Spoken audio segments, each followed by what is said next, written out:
Good morning to you, Mark Sudduth, HurricaneTrack.com, here with your Hurricane Pro and HD video blog covering Tropical Storm Franklin now in the Northwest Caribbean Sea. The 8 a.m. intermediate advisory package information telling us that the winds are up to 50 miles per hour, the pressure down to 1,004 millibars, and it is moving off to the west-northwest at about 13 miles per hour. Here is the 5-day track forecast, bringing it into the Yucatan. Hurricane watch has been posted for a portion of that region. It will not surprise me in the least if this becomes a hurricane before landfall there. And then I think this will also be a hurricane crossing the Bay of Campeche here, simply because we have seen it in the past, and we know that hurricane intensity forecasting is where the least amount of skill lies in the overall forecasting scheme of things. It's just a fact. It's hard. Track forecasting is a lot more straightforward. The intensity forecasting, trying to model and understand and predict the future of the core of tropical cyclones, can sometimes prove to be very difficult, especially when trying to forecast periods of rapid intensification. Speaking of that, it looks like this is trying to ramp up very quickly. Well-defined center of circulation, at least appearing in satellite imagery. We won't know for sure until recon gets in there later this afternoon, but just looking at some telltale signs here. First of all, this curved band right here, very, very definitive in the outflow in the upper levels, plus at the lower levels. At the same time, you have air that is streaming in towards this center, and it really is looking like it is starting to ramp up quickly. It won't surprise me if the winds go up a little more on the 11 o'clock advisory package from the National Hurricane Center.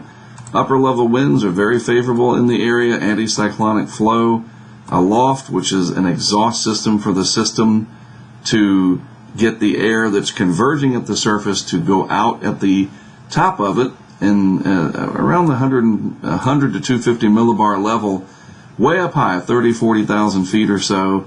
The air is being thrown out in a clockwise fashion fairly efficiently, and that is happening while this is over very warm water. In fact, the water temperatures in this region are running almost a degree, and in some cases a full degree Celsius above the long-term average. That too is aiding in development. Not only is that water warm already, some of the highest ocean heat content in the Western Hemisphere, but it's warmer than normal to boot, so that's helping as well. Track forecast models indicating this will cross the Yucatan, obviously, and then head across the Bay of Campeche towards Mexico. Tampico is right up here, Veracruz farther to the south, so somewhere in between Tampico and Veracruz in Mexico. This does not look like it'll make its way up to Texas. I would say there's a 0% chance of that happening, and even with the old adage, well, you never say never, well, sometimes you just know, and there's enough mid-level ridging sitting through here to keep this squashed down in the Gulf of Mexico. We don't have any large troughs amplifying over the midsection of the country to draw this out like we would see perhaps later on in September as an example. The intensity forecast, all generally, nope, let's make that go away. Don't you just hate windows sometimes? Generally indicating an up and down look to the intensity as this interacts with the Yucatan, and then finally at landfall over here. I think this will all be a little bit higher overall, mainly because of the very warm water, the improving conditions, and then the skill of the models over the long term. Over the past 10 years or so, we have seen these periods of rapid intensification that the models just can't resolve ahead of time.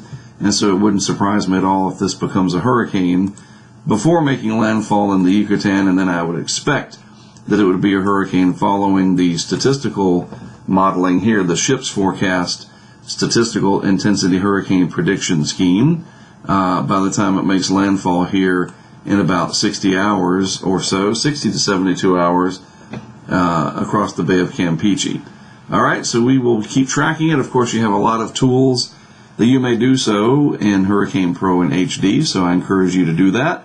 I'll stay on top of it as well. All right, well, that's it for me for this morning and for today. I'm Mark Sudduth for HurricaneTrack.com. That's my site. And for Hurricane Pro and HD, I'll be back with more for you tomorrow.